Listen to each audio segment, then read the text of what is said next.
Hi hello everyone, welcome to my channel Srishti tutorial for maths. ನಾನು ಈ ದಿನ HSTR exam preparation ಮಾಡ್ತಾ ಇರ್ತಕ್ಕಂಥವರಿಗಾಗಿ 2015 paper 2ರಲ್ಲಿ ಬಂದಂತಹ ಕೆಮಿಸ್ಟ್ರಿ ಆ್ಯಂಡ್ ಬಯಾಲಜಿಗೆ ಸಂಬಂಧಪಟ್ಟಂಥ ಪ್ರಶ್ನೆ ಪತ್ರಿಕೆಯಲ್ಲಿ ಬಯಾಲಜಿಗೆ ಸಂಬಂಧಿಸಿದ ಪ್ರಶ್ನೆಗಳು 40 ಪ್ರಶ್ನೆಗಳು ಏನು ಬರ್ತವೆ. ಸೊ ಆ ಒಂದು ಪ್ರಶ್ನೆಗಳನ್ನು ಹೇಗೆ ಬಿಡಿಸ್ತಕ್ಕಂಥದ್ದು ಅನ್ನೋದನ್ನು ಈ ಒಂದು ವಿಡಿಯೋದಲ್ಲಿ ಸಂಪೂರ್ಣವಾಗಿ ತಿಳಿಸ್ಕೊಡ್ತಾ ಇದ್ದೀನಿ. ದಯವಿಟ್ಟು ನಮ್ಮ ಚಾನಲ್ ಯಾರು ಸಬ್ಸ್ಕ್ರೈಬ್ ಮಾಡಿಲ್ವೋ ಚಾನಲ್ನ ಸಬ್ಸ್ಕ್ರೈಬ್ ಮಾಡಿ, ವಿಡಿಯೋಸ್ ಲೈಕ್ ಮಾಡಿ, ಶೇರ್ ಮಾಡಿ, ಜೊತೆಗೆ ಕಮೆಂಟ್ ಮಾಡಿ ಅಂತ ಹೇಳ್ತಾ ಮೊದಲನೇ question, most light sensitive part of photosynthetic machinery is ಅಂತ ಕೊಟ್ಟಿದ್ದಾರೆ.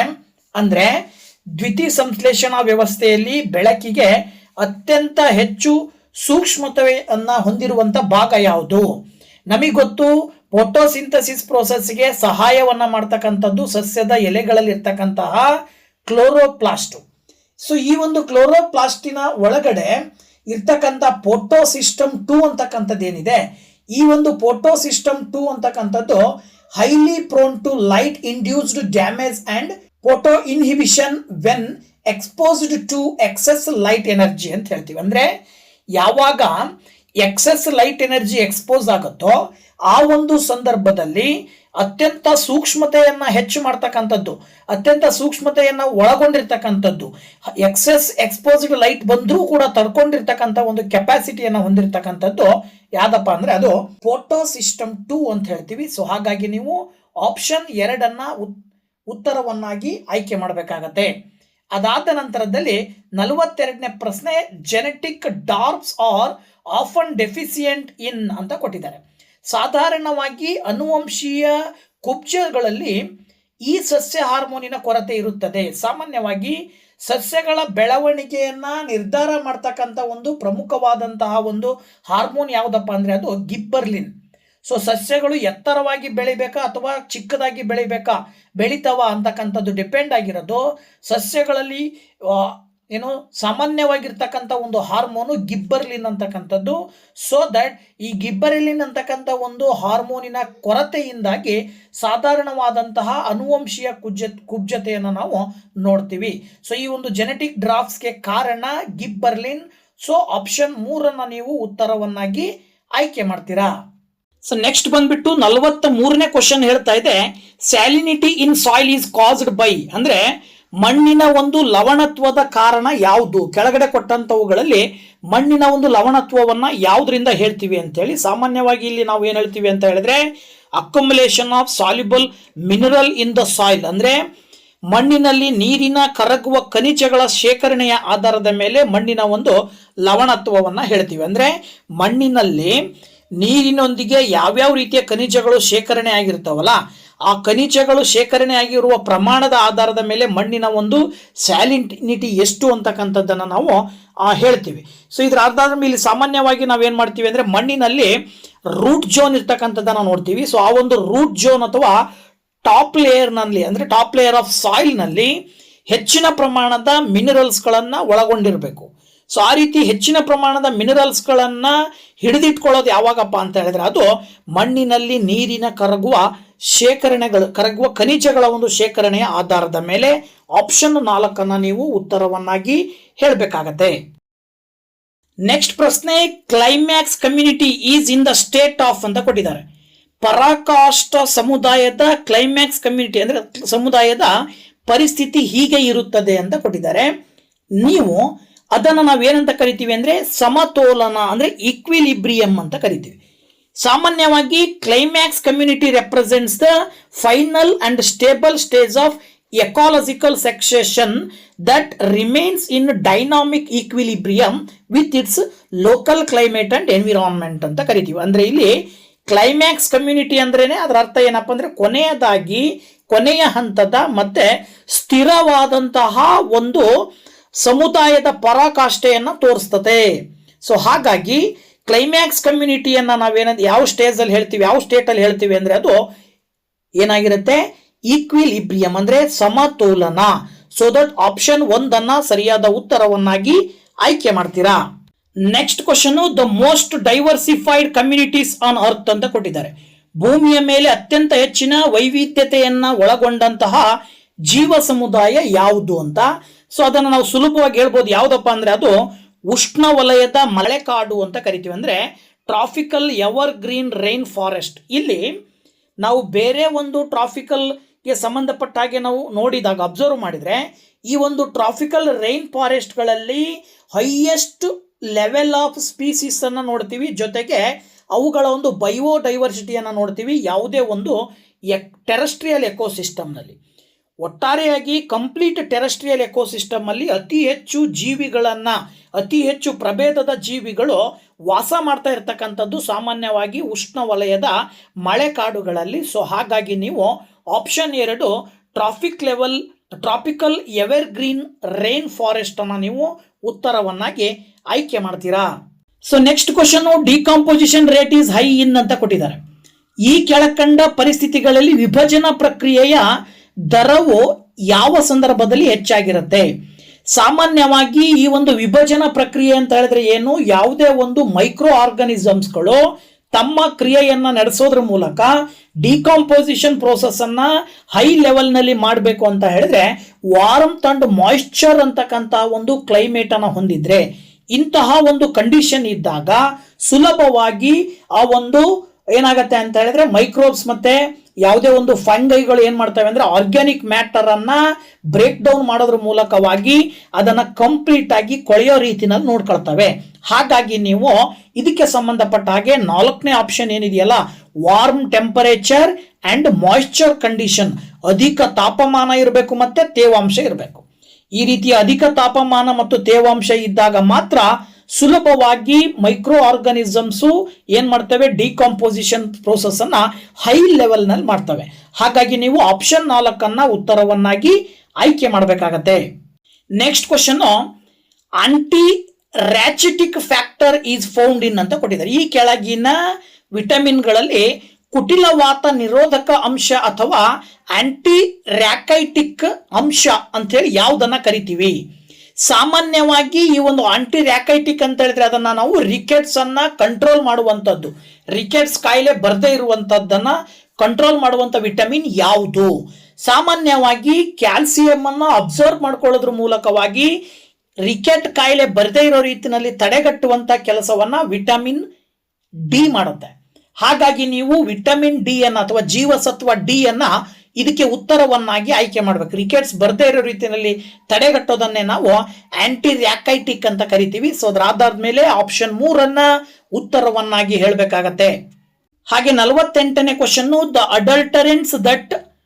ಅಡಲ್ಟರೇಟರ್ಸ್ use to increase the lactometer reading by maintaining density in milk is ಅಂತ ಕೊಟ್ಟಿದ್ದಾರೆ. ಅಂದ್ರೆ ದುಗ್ಧ ಮಾಪಕದಲ್ಲಿ ಲ್ಯಾಕ್ಟೋಮೀಟರ್ ಹಾಲಿನ ಸಾಂದ್ರತೆಯನ್ನು ಹೆಚ್ಚಿಸಲು ಕಲಬೆರಕೆದಾರರು ಬಳಸುವ ಕಲಬೆರಕೆ ವಸ್ತು ಯಾವುದು? ಕೆಳಗಡೆ ಕೊಟ್ಟಂತ ಆಪ್ಷನ್ಗಳನ್ನ ನೀವು ನೋಡ್ಬಿಟ್ಟು ಹೇಳಬೇಕಾಗತ್ತೆ. ಈ ಒಂದು ಆಪ್ಷನ್ಗಳನ್ನ ನೀವು ನೋಡ್ತಾ ಹೋದಾಗ ಅಮೋನಿಯಂ ಸಲ್ಫೇಟ್ ಅಂತಕ್ಕಂಥದ್ದು ಏನಿದೆಯಲ್ವಾ, ಈ ಒಂದು ಅಮೋನಿಯಂ ಸಲ್ಫೇಟ್ ಅನ್ನ ಹಾಲಿಗೆ ಹಾಕಿದಾಗ ಹಾಲಿನ ಸಾಂದ್ರತೆ ಹೆಚ್ಚಾಗುತ್ತೆ. ಇದರಿಂದಾಗಿ ಲ್ಯಾಕ್ಟೋಮೀಟರ್ ನಲ್ಲಿ ಹಾಲಿನ ಸಾಂದ್ರತೆಯನ್ನ ಹೆಚ್ಚು ತೋರಿಸ್ತದೆ. ಅಥವಾ ಕೆಲವರು ಯೂರಿಯಾವನ್ನು ಕೂಡ ಬಳಕೆ ಮಾಡ್ತಾರೆ ಈ ಒಂದು ಸಂದರ್ಭದಲ್ಲಿ. ಸೊ ತಮ್ಮ ಒಂದು ಆದಾಯವನ್ನು ಹೆಚ್ಚು ಮಾಡಬೇಕು ಅನ್ಕೊಳ್ಳೋ ಒಂದು ಉದ್ದೇಶದಿಂದಾಗಿ ಹಾಲಿಗೆ ಅಮೋನಿಯಂ ಸಲ್ಫೇಟ್ ಅನ್ನ ಹಾಕ್ತಕ್ಕಂತಹ ಸಾಧ್ಯತೆಗಳು ಹೆಚ್ಚಿರ್ತವೆ. ಸೊ ಈ ಕಾರಣದಿಂದಾಗಿ ನೀವು ಆಪ್ಷನ್ 3 ಈ ಒಂದು ಉತ್ತರಕ್ಕೆ ಹೇಳಬೇಕಾಗತ್ತೆ. ಈ ಒಂದು ಪ್ರಶ್ನೆಗೆ ಉತ್ತರವನ್ನಾಗಿ ಆಪ್ಷನ್ 3 ಸರಿಯಾದ ಉತ್ತರ. 49th question, the absence of green house gases in the atmosphere leads to one of the following ಅಂತ ಕೊಟ್ಟಿದ್ದಾರೆ. ವಾಯುಮಂಡಲದಲ್ಲಿ ಹಸಿರು ಮನೆ ಅನಿಲಗಳ ಅನುಪಸ್ಥಿತಿಯಲ್ಲಿ ಉಂಟಾಗುವ ಪರಿಣಾಮ ಅಂತೇಳಿ. ಹಸಿರು ಮನೆ ಅನಿಲಗಳು ಅಂತ ಹೇಳಿದ್ರೆ ಕೆಲವೊಂದು ಎಕ್ಸಾಂಪಲ್ಸ್ಗಳನ್ನು ನಾವು ಕೊಡ್ಬೋದು. ಕಾರ್ಬನ್ ಡೈಆಕ್ಸೈಡು, ಮೀಥೇನು, ಈ ತರಹದ ಗ್ರೀನ್ ಹೌಸ್ ಗ್ಯಾಸಸ್ಸು ಸಾಮಾನ್ಯವಾಗಿ ಏನು ಮಾಡ್ತವೆ, ಸೂರ್ಯನಿಂದ ಬರುವ ಬೆಳಕಿನ ಕಿರಣಗಳಲ್ಲಿರುವ ಟೆಂಪರೇಚರ್ ಅನ್ನು ಅಬ್ಸರ್ವ್ ಮಾಡ್ಕೊಳ್ಳೋದ್ರ ಮೂಲಕ ಭೂಮಿಯ ಮೇಲಿನ ಟೆಂಪರೇಚರು ಯಥೇಚ್ಛವಾಗಿರೋ ರೀತಿಯಲ್ಲಿ ನೋಡ್ಕೊಳ್ತವೆ. ಏನಾದರೂ ಈ ತರಹದ ಗ್ರೀನ್ ಹೌಸ್ ಗ್ಯಾಸಸ್ಗಳು ಏನಾದರೂ ಇಲ್ಲದೆ ಇದ್ರೆ ಆಗ ಏನಾಗ್ಬಿಡುತ್ತೆ ಅಂದ್ರೆ ಭೂಮಿಯ ತಾಪಮಾನ ಹೆಚ್ಚು ಕಡಿಮೆ ಏನಾಗುತ್ತೆ, ಲೆಸ್ ದ್ಯಾನ್ 18 ಡಿಗ್ರಿ ಸೆಲ್ಸಿಯಸ್ಗೆ ಹೊರಟೋಗ್ಬಿಡುತ್ತೆ. ಈ ರೀತಿ ಭೂಮಿಯ ತಾಪಮಾನ ಏನಾದರೂ 18 ಡಿಗ್ರಿಗಿಂತ ಕಡಿಮೆ ಆಯಿತು ಅಂದ್ರೆ ಭೂಮಿಯ ಸುತ್ತ ಮಂಜು ತುಂಬಿಕೊಳ್ಳಿಕ್ಕೆ ಶುರುವಾಗುತ್ತೆ. ಇದರಿಂದಾಗಿ ಜಾಗತಿಕ ತಾಪಮಾನ ಹೆಚ್ಚಾಗತ್ತೆ, ಅಂದ್ರೆ ಗ್ಲೋಬಲ್ ವಾರ್ಮಿಂಗ್ ಅಂತ ಹೇಳಿ ಕರಿತೀವಿ ನಾವು ಅದನ್ನ. ಸೊ ಈ ತರಹದ ಸನ್ನಿವೇಶಗಳು ಗ್ರೀನ್ ಹೌಸ್ ಗ್ಯಾಸಸ್ ಅಬ್ಸೆಂಟ್ ಆದಾಗ ಈ ತರದ ಸಮಸ್ಯೆಗಳು ಬರ್ತವೆ. ಹಾಗಾಗಿ ಗ್ರೀನ್ ಹೌಸ್ ಗ್ಯಾಸಸ್ನ ಒಂದು ಅಬ್ಸೆನ್ಸ್ನಿಂದಾಗಿ ಏನು ಉಂಟಾಗತ್ತೆ, there would be no global warming, ಜಾಗತಿಕ ತಾಪಮಾನ ಏರಿಕೆ ಉಂಟಾಗುವುದಿಲ್ಲ. ಹಾಗಾಗಿ ನೀವು ಆಪ್ಷನ್ 3 ಉತ್ತರವನ್ನಾಗಿ ಆಯ್ಕೆ ಮಾಡ್ತೀರಾ ಈ ಒಂದು ಪ್ರಶ್ನೆಗೆ. ಹಾಗೆ 50ನೇ ಪ್ರಶ್ನೆ, one of the following is not A limitation of ecological pyramids. ಇವುಗಳಲ್ಲಿ ಒಂದು ಪರಿಸರದ ಪಿರಮಿಡ್ಗಳಿಗೆ ಮಿತಿಯನ್ನು ಹೇರುವುದಿಲ್ಲ ಅಂತ ಕೊಟ್ಟಿದ್ದಾರೆ. ಕೆಳಗಡೆ ನಿಮಗೆ ಆಪ್ಷನ್ಗಳನ್ನು ಕೊಟ್ಟಿದ್ದಾರೆ. ಸ್ಯಾಪ್ರೋಫೈಟ್ಸ್ ಇಂದ ಕೊಟ್ಟಿದ್ದಾರೆ, ಡೆಟ್ರಿಯಸ್ ಇಂದ ಕೊಟ್ಟಿದ್ದಾರೆ, ಆಮೇಲೆ ಎಕಾಲಜಿಕಲ್ ಪಿರಾಮಿಡ್ಸ್ ಸಂಬಂಧಪಟ್ಟಾಗೆ ಫುಡ್ ಚೈನಿಗೆ ಸಂಬಂಧಪಟ್ಟ ಕೊಟ್ಟಾರೆ. ಕೊಟ್ಟಂತಹ ಆಪ್ಷನ್ಗಳನ್ನು ನೀವೆಲ್ಲವುಗಳನ್ನು ಅಬ್ಸರ್ವ್ ಮಾಡಿದಾಗ ನೀವು ಯಾವುದನ್ನು ಆಯ್ಕೆ ಮಾಡಬೇಕಾಗತ್ತೆ ಅಂದರೆ 4ನೇ ಆಪ್ಷನ್ ಆಯ್ಕೆ ಮಾಡಬೇಕಾಗತ್ತೆ. ಇದು ಯಾವುದೇ ಒಂದು ಲಿಮಿಟೇಷನ್ ಅನ್ನ ಹೊಂದಿಲ್ಲ. Food chains and pyramids rarely have more than 4 or 5 traffic levels. ಅಂದರೆ ಆಹಾರ ಸರಪಳಿ ಹಾಗೂ ಪರಿಸರ ಪಿರಮಿಡ್ಗಳು ಸಾಮಾನ್ಯವಾಗಿ 4 ಅಥವಾ 5ಕ್ಕಿಂತ ಹೆಚ್ಚು ಪೋಷಣಾ ಸ್ತರಗಳನ್ನು ಮೀರುವುದಿಲ್ಲ ಅಂತಕ್ಕಂಥದ್ದು ಏನಿದೆಯಲ್ಲ, ಇದು ಸೈಂಟಿಫಿಕ್ ಆಗಿ ಫ್ಯಾಕ್ಟ್, ಇದು ಬಯಾಲಜಿಕಲ್ ಫ್ಯಾಕ್ಟ್ ಅಂತೇಳಿ ನಾವು ಹೇಳ್ಬೋದು. ಯಾಕೆ ಅಂತ ಹೇಳಿದ್ರೆ ಇಲ್ಲಿ ಎನರ್ಜಿ ಟ್ರಾನ್ಸ್ಫರ್ ಆಗ್ತಕ್ಕಂತಹ ಸಂದರ್ಭದಲ್ಲಿ ಯಾವುದೇ ಒಂದು ಲಿಮಿಟೇಷನ್ ಇರೋದಿಲ್ಲ. ಅಂದ್ರೆ ಒಂದು ರೀತಿಯ ಮಾಡೆಲ್ ಟೆಸ್ಟಿನ ರೂಪದಲ್ಲಿ ತನ್ನಷ್ಟಕ್ಕೆ ತಾನೇ ನಡೀತಾ ಇರುತ್ತೆ. ಇದು ಯಾವುದಕ್ಕೆ ಲಿಮಿಟೇಷನ್ ಅನ್ನು ನೀಡೋದಿಲ್ಲ ಅಂತ ಹೇಳಿದ್ರೆ not A limitation of ecological pyramid. Ecological pyramid ಅಲ್ಲಿ ಯಾವುದೇ ಒಂದು ಮಿತಿ ಇಲ್ಲದೆ ಸಂಪೂರ್ಣವಾಗಿ ತನ್ನ ಕ್ರಿಯೆಯನ್ನ ನಡೆಸುತ್ತೆ. 1, 2, 3 ನೋಡಿದಾಗ ನೀವು ಅವುಗಳಲ್ಲಿ ಒಂದು ಸೈಂಟಿಫಿಕ್ ಲಿಮಿಟೇಷನ್ಸ್ ಅನ್ನ ನಾವು ನೋಡಬಹುದು. ಯಾಕೆ ಅಂತ ಹೇಳಿದ್ರೆ ಈಗ ಒಂದು ಎಕ್ಸಾಂಪಲ್ ಆಗಿ ಹೇಳೋದಾದ್ರೆ they ignore saprophytes and ಡೆಟ್ರಿಯಸ್ chains ಅಂತ ಹೇಳಿ ಕರಿತೀವಿ ನಾವು. ಇವು ಈ ಸ್ಯಾಪ್ರೋಫೈಟ್ಸ್ ಮತ್ತೆ ಡೆಟ್ರಿಯಸ್ ಚೈನ್ಸ್ಗಳು ಏನ್ ಮಾಡ್ತವೆ, ಇಗ್ನೋರ್ ಮಾಡ್ತವೆ. ಆದ್ರೆ ಆಹಾರ ಸರಪಳಿ ಹಾಗೂ ಪರಿಸರ ಪಿರಮಿಡ್ಗಳಲ್ಲಿ ಸಾಮಾನ್ಯವಾಗಿ 5 ಅಥವಾ 4 ಅಥವಾ ಅದಕ್ಕಿಂತ ಹೆಚ್ಚು ಪೋಷಣಾ ಸ್ತರಗಳನ್ನು ಮೀರೋದಿಲ್ಲ, ಅದಕ್ಕೆ ಅದರ ಮುಂದ್ಗಡೆ ಹೋಗೋದಿಲ್ಲ. ಹಾಗಾಗಿ ನೀವು ಆಪ್ಷನ್ 4 ಉತ್ತರವನ್ನಾಗಿ ಆಯ್ಕೆ ಮಾಡ್ತೀರಾ. So next question, one of the following sequences correctly describes the cell cycle page ಅಂತ ಕೊಟ್ಟಿದ್ದಾರೆ. ಇವುಗಳಲ್ಲಿ ಒಂದು ಅನುಕ್ರಮವು ಜೀವಕೋಶದ ಆವರ್ತದ ಚಕ್ರದ ಹಂತಗಳನ್ನು ಸರಿಯಾಗಿ ಸೂಚಿಸುತ್ತದೆ ಅಂತೇಳಿ. ಈ ಒಂದು ಜೀವಕೋಶದ ಆವರ್ತ ಚಕ್ರವನ್ನು ನಾವು ಬರಿಬೇಕಾದಾಗ ನಿಮಗೆ ಆಪ್ಷನ್ 3 ರೀತಿಯಲ್ಲಿ ಬರೀತೇವೆ ನಾವು. G0, G1, S, G2 mitosis ಅಂತೇಳಿ. G0 ಅಂತ ಹೇಳಿದ್ರೆ ನಾವು ಅದನ್ನು ಏನಂತ ಕರಿತೀವಿ, ರೆಸ್ಟಿಂಗ್ ಪೇಜ್ ಅಂತ ಕರಿತೀವಿ. ರೆಸ್ಟಿಂಗ್ ಪೇಜ್ ಇಂದ ಗ್ರೋತ್ ಪೇಜಿಗೆ ಹೋಗುತ್ತೆ. ಗ್ರೋತ್ ಪೇಜ್ ಇಂದ DNA ಸಿಂಥಸಿಸ್ ಆಗುತ್ತೆ. DNA ಸಿಂಥಸಿಸಿನ ನಂತರದಲ್ಲಿ ಪ್ರಿಪರೇಷನ್ ಉಂಟಾಗುತ್ತೆ. ನಂತರದಲ್ಲಿ ಡಿವಿಷನ್ ಪ್ರೋಸೆಸ್ ನಡೀತದೆ. ಅದನ್ನೇ ನಾವು ಮೈಟೋಸಿಸ್ ಅಂತ ಕರಿತೀವಿ. ಸೊ ಈ ತರದ ಸೆಟ್ ಅನ್ನ ಒಳಗೊಂಡಿರುವಂತದ್ದು ಆಪ್ಷನ್ 3 ಇರ್ತಕ್ಕಂಥದ್ದನ್ನ ನೋಡ್ತೀವಿ. ಜಿಒ ಅಂತ ಹೇಳಿದ್ರೆ ಏನದು, ರೆಸ್ಟಿಂಗ್ ಅಲ್ಲಿ ಇರ್ತಕ್ಕಂಥದ್ದು, ರೆಸ್ಟಿಂಗ್ ಪೇಜ್ ಅಂತ ಕರಿತೀವಿ ಅದನ್ನ. ನಂತರದಲ್ಲಿ G1 ಅಂದ್ರೆ ಅದನ್ನ ಗ್ರೋತ್ ಅಂತ ಕರಿತೀವಿ. ನಂತರದಲ್ಲಿ ಗ್ರೋತಿನ ನಂತರದಲ್ಲಿ ಬರ್ತಕ್ಕಂಥದ್ದು ಯಾವುದು, DNA ಸಿಂಥಸಿಸ್, ಅದನ್ನ ಎಸ್ ಅಂತ ಹೇಳ್ತೀವಿ. ನಂತರ ಪ್ರಿಪರೇಷನ್ ಆಗ್ತಕ್ಕಂಥದ್ದನ್ನ G2 ಅಂತ ಹೇಳ್ತೀವಿ. ನಂತರದಲ್ಲಿ ಸೆಲ್ ಡಿವಿಷನ್ ಆಗತ್ತೆ, ಅದನ್ನ ಮೈಟೋಸಿಸ್ ಅಂತ ಕರಿತೀವಿ. ಸೊ ಆಪ್ಷನ್ 3 ಉತ್ತರವನ್ನಾಗಿ ಆಯ್ಕೆ ಮಾಡಬೇಕಾಗತ್ತೆ. ಹಾಗೆ 52ನೇ question, the functions of lysosomes in plant cells are assumed by ಅಂತ ಕೊಟ್ಟಿದ್ದಾರೆ. ಲೈಸೋಸೋಮ್ಗಳು ಸಸ್ಯ ಜೀವಕೋಶಗಳಲ್ಲಿ ಕಂಡು ಬರುವುದಿಲ್ಲ. ಈ ಕೋಶಗಳಲ್ಲಿ ಲೈಸೋಸೋಮ್ಗಳ ಕಾರ್ಯವನ್ನ ನಿರ್ವಹಿಸುತ್ತಿರಬಹುದಾದ ಕಣದಂಗ ಯಾವುದು ಅಂತೇಳಿ. ಅಂದ್ರೆ ಸಸ್ಯಗಳಲ್ಲಿ ಲೈಸೋಸೋಮ್ ಇಲ್ಲದೆ ಇದ್ರೂ ಕೂಡ ಲೈಸೋಸೋಮ್ ನಿರ್ವಹಣೆ ಮಾಡುವ ಕಾರ್ಯವನ್ನ ಯಾವ ಒಂದು ಭಾಗ ಮಾಡತ್ತೆ ಸಸ್ಯಗಳಲ್ಲಿ ಅಂತ ಕೇಳಿದ್ದಾರೆ. ಆ ಒಂದು ಕೆಲಸವನ್ನ ಮಾಡ್ತಕ್ಕಂಥದ್ದನ್ನ ನಾವು ವ್ಯಾಕ್ಯೂಲ್ ಅಥವಾ ರಸದಾನಿ ಅಂತ ಕರಿತೀವಿ. ಈ ಒಂದು ವ್ಯಾಕ್ಯೂಲ್ ಏನ್ ಮಾಡತ್ತಪ್ಪ ಅಂತ ಹೇಳಿದ್ರೆ ವೆರಿ ಸಿಂಪಲ್. ಏನ್ ಮಾಡುತ್ತೆ ಅಂದ್ರೆ ಇದು large central vacuole performs degradative and recycling functions that is similar to those of lysosomes in animal cells. So ಪ್ರಾಣಿಗಳಲ್ಲಿ ಲೈಸೋಸೋಮ್ ಏನ್ ಕೆಲಸ ಮಾಡುತ್ತೋ ಆ ಒಂದು ರೀಸೈಕ್ಲಿಂಗ್ ಫಂಕ್ಷನ್ ಅನ್ನ ಮತ್ತೆ ಏನು ಡಿಗ್ರೇಡೇಟಿವ್ ಫಂಕ್ಷನ್ ಅನ್ನ ವ್ಯಾಕ್ಯೂಲು ಸಸ್ಯಗಳಲ್ಲಿ ಮಾಡೋದ್ರಿಂದಾಗಿ ನಾವು ವ್ಯಾಕ್ಯೂಲ್ ಅನ್ನ ಉತ್ತರವನ್ನಾಗಿ ಆಯ್ಕೆ ಮಾಡಬೇಕಾಗತ್ತೆ. So that option 3 is the right answer. Next question ಬಂದ್ಬಿಟ್ಟು, the hormone which is secreted by the intestine the delta cells of pancreas and the stomach is ಅಂತ ಕೊಟ್ಟಿದ್ದಾರೆ. ಮೆದೋಜೀರಕ ಗ್ರಂಥಿಯ ಡೆಲ್ಟಾ ಕೋಶಗಳು, ಕರಳು ಮತ್ತೆ ಜಠರ ಈ ಅಂಗಗಳಲ್ಲಿ ಸ್ರವಿಕೆಯಾಗುವ ಹಾರ್ಮೋನಿನ ಹೆಸರು. ನೋಡಿ, ಈ ಎಲ್ಲಾ ಭಾಗದಲ್ಲೂ ಸ್ರವಿಕೆಯಾಗುವ ಒಂದು ಹಾರ್ಮೋನ್ ಅನ್ನ ನಾವು ಏನಂತ ಕರಿತೀವಿ? ಸೊಮ್ಯಾಟೋಸ್ಟ್ಯಾಟಿನ್ ಅಂತ ಕರಿತೀವಿ. ಹಾಗಾಗಿ ನೀವು ಆಪ್ಷನ್ 3 ಉತ್ತರವನ್ನಾಗಿ ಆಯ್ಕೆ ಮಾಡ್ತೀರಾ. ಸೊ ನೆಕ್ಸ್ಟ್ 54ನೇ question, prions are composed of ಅಂತ ಕೊಟ್ಟಿದ್ದಾರೆ. ಪ್ರಿಯಾನ್ಗಳು ಇವುಗಳಿಂದ ಮಾಡಲ್ಪಟ್ಟಿದೆ. ಇದಕ್ಕೆ ನೀವು ಸುಲಭವಾಗಿ ಆನ್ಸರ್ನ ಹೇಳ್ತೀರಾ, ಓನ್ಲಿ ಗ್ಲೈಕೋಪ್ರೋಟೀನ್ ಅಂತೇಳಿ. ಅಂದ್ರೆ ಗ್ಲೈಕೋಪ್ರೋಟೀನ್ಗಳು ಮಾತ್ರ ಪ್ರಿಯಾನ್ಗಳನ್ನ ಏನ್ ಮಾಡ್ತವೆ? ಕಾಂಪೋಸ್ ಮಾಡ್ತವೆ, ಅಥವಾ ಪ್ರಿಯಾನ್ಗಳು ತಯಾರಾಗಿರೋದೇ ಗ್ಲೈಕೋಪ್ರೋಟೀನ್ಗಳಿಂದ ಅಂತ ಹೇಳಿ ನಾವು ಸುಲಭವಾಗಿ ಹೇಳಬಹುದು. ಸೊ ದಟ್ ಆಪ್ಷನ್ 3 ಸರಿಯಾದ ಉತ್ತರ ಆಗತ್ತೆ. ಯಾಕಂದ್ರೆ ಪ್ರಿಯಾನ್ಸ್ಗಳಲ್ಲಿ DNA ಇರೋದಿಲ್ಲ ಮತ್ತು RNA ಕೂಡ ಇರೋದಿಲ್ಲ. DNA RNA ಇಲ್ಲದೆ ಇರ್ತಕ್ಕಂಥ ಒಂದು ಸೆಲ್ ಅದಾಗಿರೋದ್ರಿಂದಾಗಿ ನಾವು ಇದನ್ನ ಏನಂತ ಕರಿತೀವಿ? It is composed by only glycoprotein. So that option 3 is the right answer.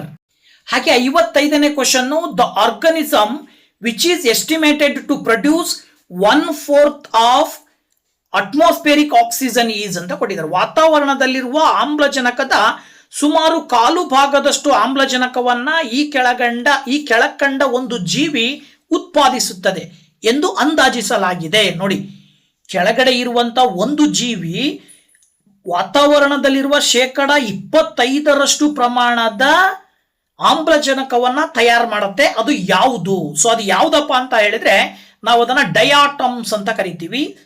So ಆ ಒಂದು ಡಯಾಟಮ್ಸ್ ಏನ್ ಮಾಡ್ತವೆ ಅಂತ ಹೇಳಿದ್ರೆ, ಇದು ಒಂದು ಮೈಕ್ರೋಸ್ಕೋಪಿಕ್ ಆಲ್ಗೆ. ಈ ಒಂದು ಮೈಕ್ರೋಸ್ಕೋಪಿಕ್ ಆಲ್ಗೆ ಏನ್ ಮಾಡುತ್ತಂತೆ? ಸುಮಾರು 20ರಿಂದ 50% ಆಕ್ಸಿಜನ್ ಅನ್ನ ಪ್ರೊಡ್ಯೂಸ್ ಮಾಡುತ್ತಂತೆ ಭೂಮಿಯ ಮೇಲೆ. ಅಂದ್ರೆ ಈಚ್ ಇಯರ್ ಅಂತ ಹೇಳಿ, ಅಂದ್ರೆ ಪ್ರತಿ ವರ್ಷ ಸುಮಾರು ಭೂಮಿಯ ಮೇಲಿರುವ ಆಕ್ಸಿಜನ್ನಿನ 20ರಿಂದ 50% ಆಕ್ಸಿಜನ್ ಅನ್ನ ಪ್ರೊಡ್ಯೂಸ್ ಮಾಡ್ತಕ್ಕಂಥ ಕೆಪಾಸಿಟಿಯನ್ನ ಇವು ಹೊಂದಿದಾವೆ. ಹಾಗಾಗಿ ಆಪ್ಷನ್ 4 ಈ ಉತ್ತರಕ್ಕೆ ಸರಿ ಅಂತ ಹೇಳಿ ಆಯ್ಕೆ ಮಾಡ್ತೀರಾ. Next 56th question, astigmatism occurs due to ಅಂತ ಕೊಟ್ಟಿದ್ದಾರೆ. ಅಸಮ ದೃಷ್ಟಿ ದೋಷ ಉಂಟಾಗುವುದು ಯಾವುದರಿಂದ? ಈ ಒಂದು ಅಸ್ಟಿಗ್ಮಾಟಿಸಮ್ ಅಂತಕ್ಕಂಥದ್ದು it is common vision condition caused by an irregularly shaped cornea ಅಥವಾ ಲೆನ್ಸ್ ಅಂತ ಹೇಳಿ ನಾವು ಹೇಳ್ಬೋದು. ಅಂದ್ರೆ ಕಾರ್ನಿಯಾ ಅಥವಾ ಲೆನ್ಸಿನ ಒಂದು ಇರ್ರೆಗ್ಯುಲರ್ ಶೇಪ್ನಿಂದಾಗಿ ಉಂಟಾಗುವಂತ ಒಂದು ಕಾಮನ್ ವಿಷನ್ ಕಂಡೀಷನ್ನು. ಸೊ ಹಾಗಾಗಿ ನೀವು ಇಲ್ಲಿ ಕೊಟ್ಟಂತ ಆಪ್ಷನ್ಗಳನ್ನು ನೋಡ್ತಾ ಹೋದಾಗ 4ನೇ ಕ್ವಶನ್ ಏನಿದೆಯಲ್ಲ, uneven curvature of the cornea ಅಂತ ಹೇಳಿ, ಅಂದ್ರೆ ಕಾರ್ನಿಯಾವು ಗೋಳಾಕಾರವಾಗಿ ಇರುವುದಿಲ್ಲವಾದ್ದರಿಂದ ಅದು ಅಸಮ ದೃಷ್ಟಿ ದೋಷವನ್ನ ಉಂಟು ಮಾಡುತ್ತೆ ಅಂತ ಹೇಳಿ. ಸೊ ಆಪ್ಷನ್ 4 ಉತ್ತರವನ್ನಾಗಿ ಆಯ್ಕೆ ಮಾಡಬೇಕಾಗತ್ತೆ. Next 57th question, identify the cattle breed which yields high quantity of milk. ಹೆಚ್ಚಿನ ಹಾಲು ಉತ್ಪಾದನೆ ಮಾಡಬಲ್ಲ ಹಸುವಿನ ತಳಿಯನ್ನು ಗುರುತಿಸಿ ಅಂತೇಳಿ. ನಮ್ಮ ಭಾರತದಲ್ಲಿ ಅತಿ ಹೆಚ್ಚು ಹಾಲನ್ನ ನೀಡುವಂತ ಒಂದು ತಳಿ ಯಾವುದಪ್ಪ ಅಂದ್ರೆ ಅದು ಗಿರ್. ಹಾಗಾಗಿ ಆಪ್ಷನ್ 1 ನೀವು ಉತ್ತರವನ್ನಾಗಿ ಆಯ್ಕೆ ಮಾಡ್ತೀರಾ. ನೆಕ್ಸ್ಟ್ ಕ್ವಶನ್ ಬಂದ್ಬಿಟ್ಟು, germ plasm theory of organic evolution was proposed by ಅಂತ ಕೊಟ್ಟಿದ್ದಾರೆ. ಜೀವ ವಿಕಾಸದ ಜರ್ಮ್ ಪ್ಲಾಸಮ್ ಸಿದ್ಧಾಂತವನ್ನ ಮಂಡಿಸಿದವರು ಯಾರು? ಸೊ ಈ ಒಂದು ಸಿದ್ಧಾಂತವನ್ನ ಮಂಡಿಸಿರ್ತಕ್ಕಂಥವ್ರನ್ನ ನಾವು ವೆಯ್ಸ್ಮನ್ ಅಂತ ಕರಿತೀವಿ. ಸೊ ಈ ವೆಯ್ಸ್ಮನ್ ಅವರು ಈ ಒಂದು ಸಿದ್ಧಾಂತವನ್ನ ಹೇಳ್ತಾರೆ. ಏನಪ್ಪಾ ಇದು ಸಿದ್ಧಾಂತ ಅಂತ ಹೇಳಿದ್ರೆ ವೆರಿ ಸಿಂಪಲ್ ಆಗಿರ್ತಕ್ಕಂಥದ್ದು. ಏನಪ್ಪಾ ಅಂತ ಹೇಳಿದ್ರೆ that is heritable information is transmitted only by germ cells ಅಂತ ಹೇಳ್ತಾರೆ ಅವರು. ಅಂದ್ರೆ ಕೇವಲ ಜರ್ಮ್ ಸೆಲ್ಸ್ ಗಳಿಂದ ಹೆರಿಟೇಬಲ್ ಇನ್ಫಾರ್ಮೇಶನ್ಸ್ ಏನಾಗ್ತವೆ, ಟ್ರಾನ್ಸ್ಮಿಟ್ ಆಗ್ತವೆ ಅನ್ನೋದಕ್ಕೆ ಸಂಬಂಧಪಟ್ಟಂತ ಒಂದು ಸ್ಟೇಟ್ಮೆಂಟ್ ಅನ್ನ ಕೊಡ್ತಾರೆ. ಸೊ ನೀವು ಈ ಒಂದು ಸ್ಟೇಟ್ಮೆಂಟ್ ಹೇಳಿರ್ತಕ್ಕಂಥವ್ರು ವೆಯ್ಸ್ಮನ್ ಆಗಿರೋದ್ರಿಂದ ಆಪ್ಷನ್ 1 ಉತ್ತರವನ್ನಾಗಿ ಹೇಳಬೇಕಾಗತ್ತೆ.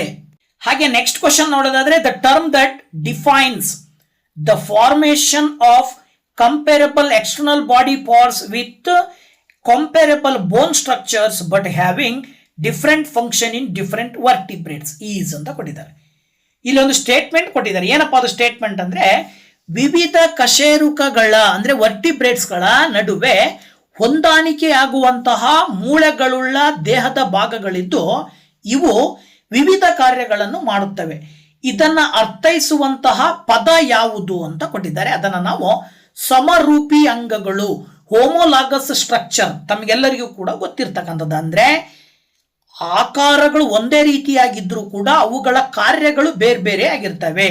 ಡಿಫರೆಂಟ್ ಫಂಕ್ಷನ್ಸ್ ಅನ್ನ ಮಾಡುವಂತಹ ಸಿಮಿಲರ್ ಸ್ಟ್ರಕ್ಚರ್ ಅನ್ನ ಹೊಂದಿರುವಂತಹ ಆರ್ಗನ್ಸ್ ಅನ್ನ, ಆ ಒಂದು ಪಾರ್ಟ್ಸ್ ಗಳನ್ನ, ಆ ಒಂದು ಸ್ಟ್ರಕ್ಚರ್ಸ್ ಅನ್ನ ನಾವೇನಂತ ಕರಿತೀವಿ? Homologous structures. So that option 4 ಸರಿಯಾದ ಉತ್ತರ, ಸಮರೂಪಿ ಅಂಗಗಳು. ಅದೇ ರೀತಿ 60ನೇ ಪ್ರಶ್ನೆ, the stages of human ancestry is given below, identify the correct sequence ಅಂತ ಕೊಟ್ಟಿದ್ದಾರೆ. ಕೆಳಗೆ ಕೊಟ್ಟಿರುವ ಮಾನವನ ಪೂರ್ವಜರ ಹಂತಗಳನ್ನು ಕ್ರಮವಾಗಿ ಗುರುತಿಸಿ ಅಂತ ಹೇಳಿ ಕೇಳಿದ್ದಾರೆ. ಇಲ್ಲಿ ನಾವು ಸುಲಭವಾಗಿ ಹೇಳ್ಬೋದು, ನೀವು ಆಪ್ಷನ್ 3 ಉತ್ತರವಾಗಿ ಹೇಳ್ಬೋದು. ಯಾಕಪ್ಪ ಅಂತ ಹೇಳಿದ್ರೆ ಇದನ್ನ ನಾವು ಯಾವುದ್ರ ಆಧಾರದ ಮೇಲೆ ಹೇಳ್ಬೋದು ಅಂತ ಹೇಳಿದ್ರೆ ಕ್ರೋನೋಲಾಜಿಕಲ್ ಸೀಕ್ವೆನ್ಸಿನ ಆಧಾರದ ಮೇಲೆ. ಅಂದ್ರೆ the correct chronological sequence of human evolution according to the fossil record.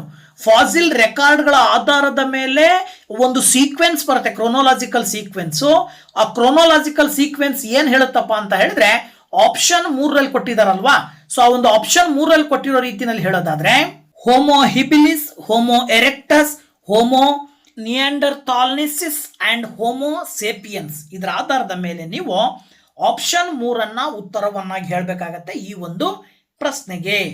So next question 61ನೇ question, match the following with the cells of phloem tissue in column 1 with their functions in column 2, identify the correct choice ಅಂತ ಕೊಟ್ಟಿದ್ದಾರೆ. ಪಟ್ಟಿ 1ರಲ್ಲಿ ಕೊಟ್ಟಿರುವ phloem ಅಂಗಾಂಶದ ಜೀವಕೋಶಗಳನ್ನು ಪಟ್ಟಿ 2ರಲ್ಲಿ ಕೊಟ್ಟಿರುವ ಅವುಗಳ ಕಾರ್ಯಗಳ ಜೊತೆಗೆ ಹೊಂದಿಸಿ ಸರಿಯಾದ ಉತ್ತರವನ್ನು ಆರಿಸಿ ಅಂತ ಕೊಟ್ಟಿದ್ದಾರೆ.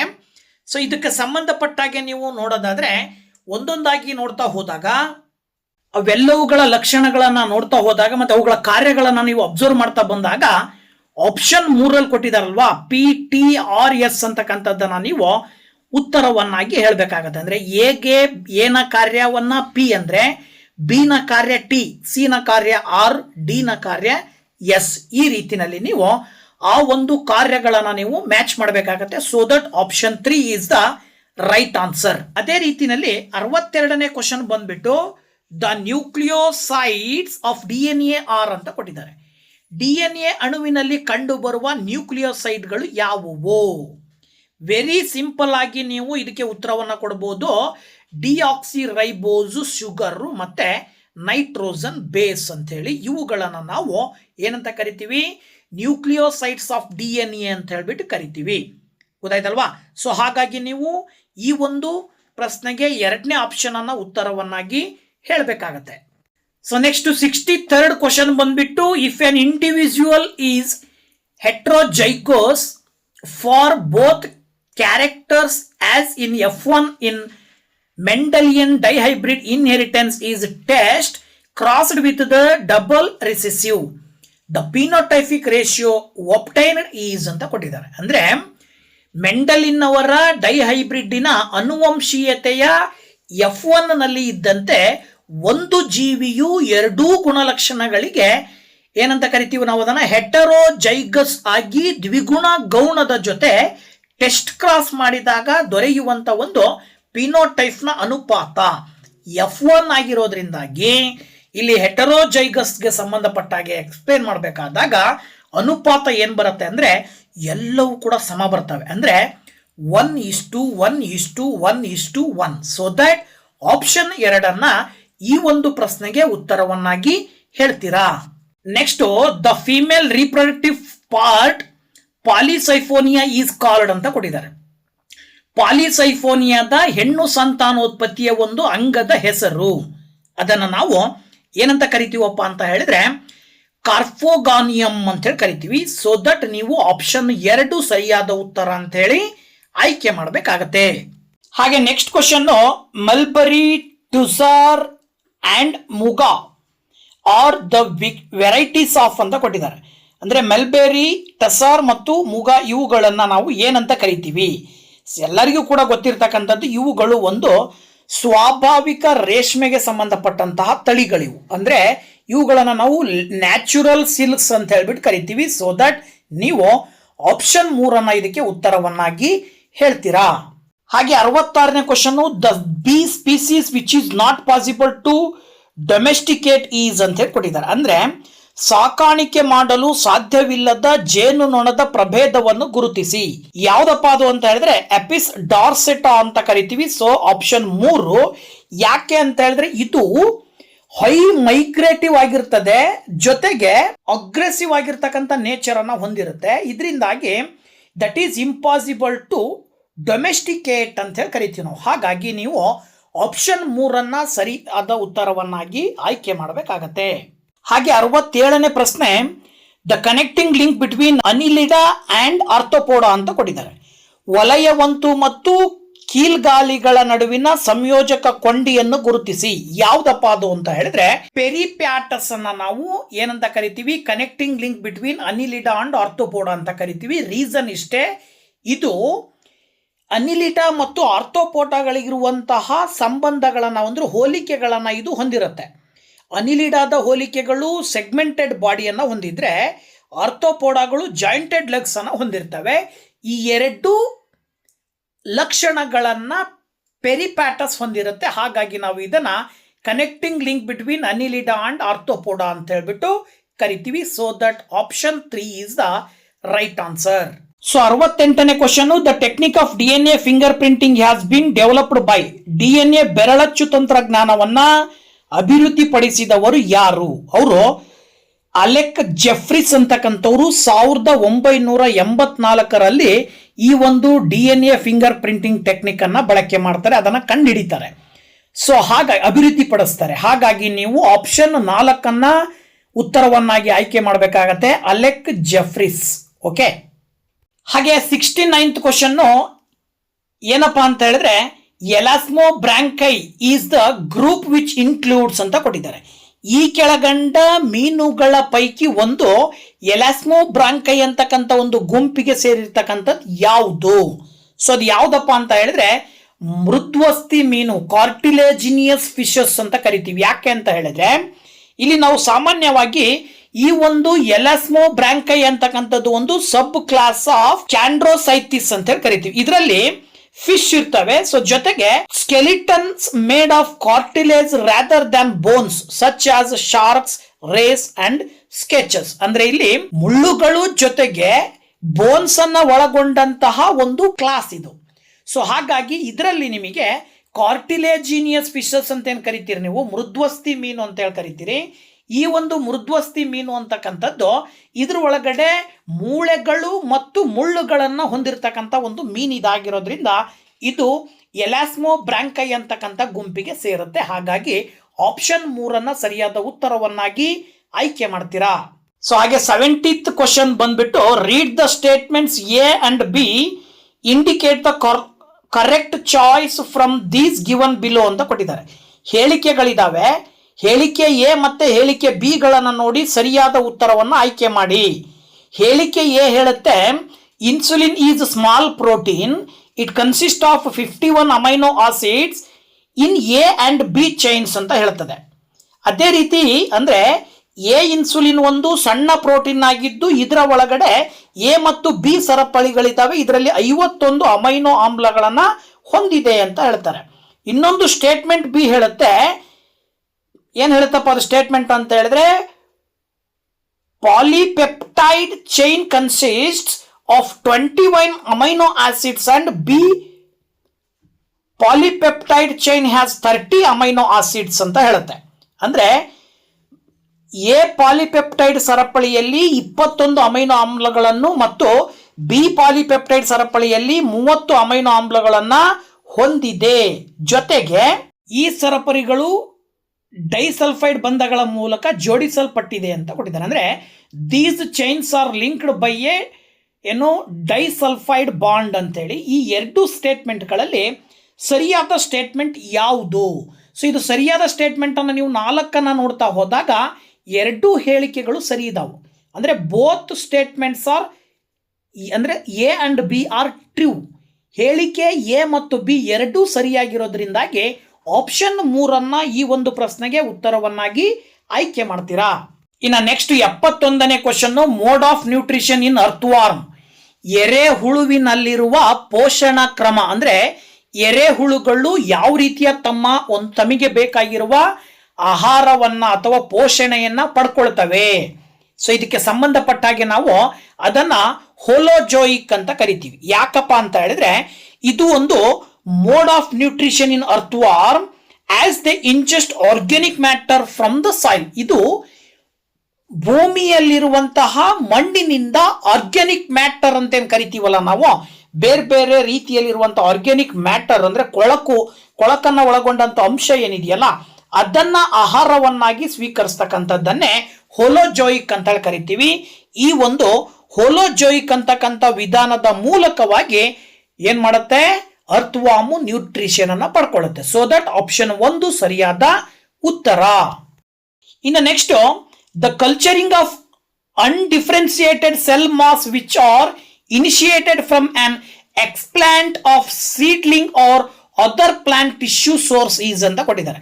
ಮೊಳಕೆಯ ಹೊರನೆಡು ಅಥವಾ ಗಿಡದ ಇನ್ನಿತರ ಅಂಗಾಂಶದಿಂದ ಆರಂಭಿಸಿ ಪ್ರತ್ಯೇಕಿಸಲಾದಂತಹ ಆಗದೇ ಇರತಕ್ಕಂಥ ಒಂದು ಜೀವಕೋಶ ಸಮೂಹವನ್ನ ಕೃಷಿ ಮಾಡುವಂತ ಒಂದು ವಿಧಾನವನ್ನ ಏನಂತ ಕರಿತೀವಿ ಅಂದ್ರೆ, ಏನ್ ಮಾಡ್ತಾರೆ ಅಂತ ಹೇಳಿದ್ರೆ ಮೊಳಕೆಯಿಂದ ಅಥವಾ ಸಸ್ಯದ ಒಂದು ಭಾಗದಿಂದ ಅಂದ್ರೆ ಸಸ್ಯದ ಯಾವುದಾದ್ರೂ ಒಂದು ಅಂಗಾಂಶದ ಒಂದು ಭಾಗವನ್ನ ತಗೊಂಡು ಅದರಿಂದ ಕೃಷಿ ಮಾಡುವಂತ ವಿಧಾನವನ್ನ ನಾವು ಕ್ಯಾಲಸ್ ಕಲ್ಚರ್ ಅಂತ ಕರಿತೀವಿ. ಅಂದ್ರೆ ಕ್ಯಾಲಸ್ ಕೃಷಿ ಅಂತ ಹೇಳ್ಬಿಟ್ಟು ಕರಿತೀವಿ ಈ ಒಂದು ವಿಧಾನಕ್ಕೆ. ಹಾಗಾಗಿ ನೀವು ಆಪ್ಷನ್ 1 ಉತ್ತರವನ್ನಾಗಿ ಹೇಳಬೇಕಾಗತ್ತೆ.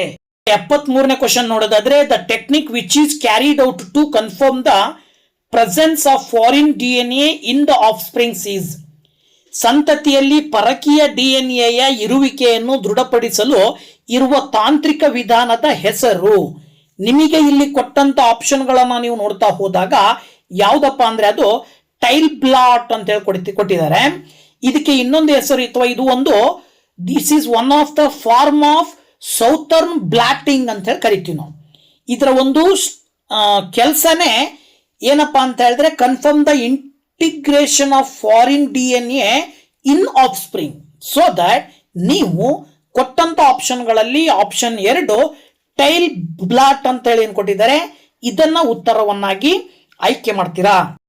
Next 74th question, when a cell expends energy to move a solute across its membrane against concentration gradient the process is called ಅಂತ ಕೊಟ್ಟಿದ್ದಾರೆ.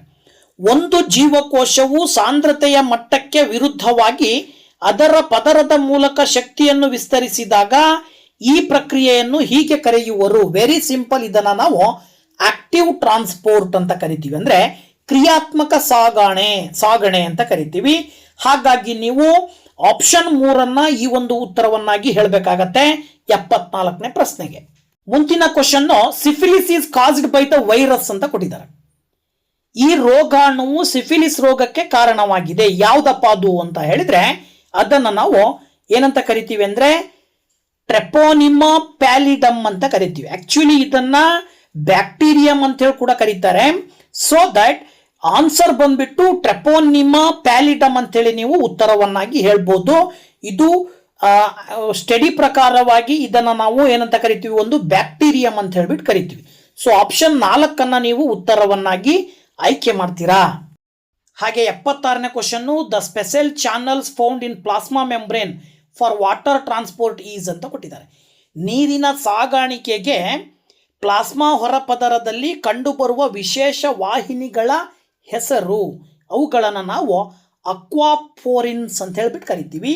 ಸೊ ನೀವು ಆಪ್ಷನ್ 2 ಉತ್ತರವನ್ನಾಗಿ ಹೇಳ್ತೀರಾ 76ನೇ ಪ್ರಶ್ನೆಗೆ. ನೆಕ್ಸ್ಟ್ 77ನೇ question, the cell organelle having half unit membrane is ಅಂತ ಕೊಟ್ಟಿದ್ದಾರೆ. ಒಂದು ಅರ್ಧ ಘಟಕ ಪೊರೆಯನ್ನು ಹೊಂದಿರುವ ಜೀವಕೋಶದ ಕಣದಂಗ. ಅಂದ್ರೆ ಅರ್ಧ ಭಾಗ ಮಾತ್ರ ಕೋಶ ಪೊರೆ ಇರುತ್ತೆ, ಇನ್ನು ಅರ್ಧ ಭಾಗ ಕೋಶ ಪೊರೆ ಇರೋದಿಲ್ಲ. ಅಂತಹ ಒಂದು ಕಣದಂಗ ಯಾವುದು? ಸೊ ಅದನ್ನು ನಾವು ಏನಂತ ಕರಿತೀವಿ ಅಂದ್ರೆ ಸ್ಪೈರೋಝೋಮ್ ಅಂತ ಕರಿತೀವಿ. ಸೊ ದಟ್ ನೀವು ಆಪ್ಷನ್ 2 ಉತ್ತರವನ್ನಾಗಿ ಹೇಳಬೇಕಾಗತ್ತೆ. Next question, the path which is often called facultative pathway. ಅಂದ್ರೆ ಸಾಮಾನ್ಯವಾಗಿ ಅನುಮೋದಕ ಪ್ರಕ್ರಿಯೆ ಪಥ ಅಥವಾ ಫ್ಯಾಕಲ್ಟೇಟಿವ್ ಪಾತ್ವೇಯನ್ನ ಏನಂತ ಕರಿತೀವಪ್ಪ ಅಂತ ಹೇಳಿದ್ರೆ ವೆರಿ ಸಿಂಪಲ್, ಅದನ್ನ ನಾವು ಕ್ಯಾಮ್ ಪಾತ್ವೇ ಅಂತ ಕರಿತೀವಿ. CAM ಅಂತೇಳಿ ಕರಿತೀವಿ. ಯಾಕೆ ಅಂತ ಹೇಳಿದ್ರೆ ಇದು ಸಾಮಾನ್ಯವಾಗಿ ನಾವು ಸಸ್ಯಗಳಲ್ಲಿ ನಡೆಯುವಂತಹ ಒಂದು ಕ್ರಿಯೆ. ಏನಪ್ಪಾ ಅಂತ ಹೇಳಿದ್ರೆ photosynthesis and cam depending on environmental conditions like water availability. ನೀರಿನ ಒಂದು ಪ್ರಮಾಣ ಎಷ್ಟಿದೆ ಅನ್ನೋದ್ರ ಆಧಾರದ ಮೇಲೆ ನಡೆಯುವಂತ ಒಂದು ಕ್ರಿಯೆ ಇದು. ಇದನ್ನ ನಾವು CAM ಪಥ ಅಂತ ಹೇಳ್ಬಿಟ್ಟು ಹೇಳ್ತೀವಿ. ಸೊ ಆಪ್ಷನ್ 3 ಸರಿಯಾದ ಉತ್ತರ. Next 79th question. In glycolysis ATP is synthesised by ಅಂತ ಕೊಟ್ಟಿದ್ದಾರೆ. ಗ್ಲೈಕೋಲಿಸಿಸ್ ಪ್ರಕ್ರಿಯೆಯಲ್ಲಿ ATP ಸಂಯೋಜಿಸುವ ಕಿಣ್ವ ಯಾವುದು? ಅದನ್ನು ನಾವು ಏನಂತ ಕರಿತೀವಿ ಅಂದರೆ ಫಾಸ್ಫೋಗ್ಲಿಸರೇಟ್ ಕೈನೇಸ್ ಅಂತ ಹೇಳ್ಬಿಟ್ಟು ಕರಿತೀವಿ. That is option 4. ಇದರಲ್ಲಿ ಸಾಮಾನ್ಯವಾಗಿ ಇದು ಏನು ಕೆಲಸ ಮಾಡುತ್ತಪ್ಪ ಅಂತ ಹೇಳಿದ್ರೆ it facilitates the transfer of a phosphate group to ATP to form ATP during substrate level phosphorylation ಅಂತ ಹೇಳ್ಬಿಟ್ಟು ಕರಿತೀವಿ ನಾವು. ಅಂದರೆ ADPಯನ್ನು ಅಂದರೆ ಒಂದು ಗ್ರೂಪ್ ADPಗೆ ಏನು ಮಾಡುತ್ತೆ ಅಂತ ಹೇಳಿದ್ರೆ ಫಾಸ್ಫೇಟನ್ನು ಪಾಸ್ ಮಾಡುವಂಥ ಕೆಲಸವನ್ನು ಮಾಡುತ್ತೆ. ಎಲ್ಲಿಂದ? ATPಯನ್ನು ಫಾರ್ಮೇಷನ್ ಮಾಡುವಂಥ ಉದ್ದೇಶದಿಂದಾಗಿ. ಸೊ ATPಯನ್ನು ಫಾರ್ಮೇಷನ್ ಮಾಡಲಿಕ್ಕೆ ಫಾಸ್ಫೇಟನ್ನು ADPಗೆ ಕಳಿಸುವಂಥ ಕೆಲಸವನ್ನು ಮಾಡ್ತದೆ ಇದು. ಇಂತಹ ಒಂದು ಕಿಣ್ವವನ್ನು ಯಾವುದಪ್ಪ ಅಂದರೆ ಅದು ಫಾಸ್ಫೋಗ್ಲಿಸರೇಟ್ ಕೈನೇಸ್ ಅಂತ ಹೇಳ್ಬಿಟ್ಟು ಕರಿತೀವಿ.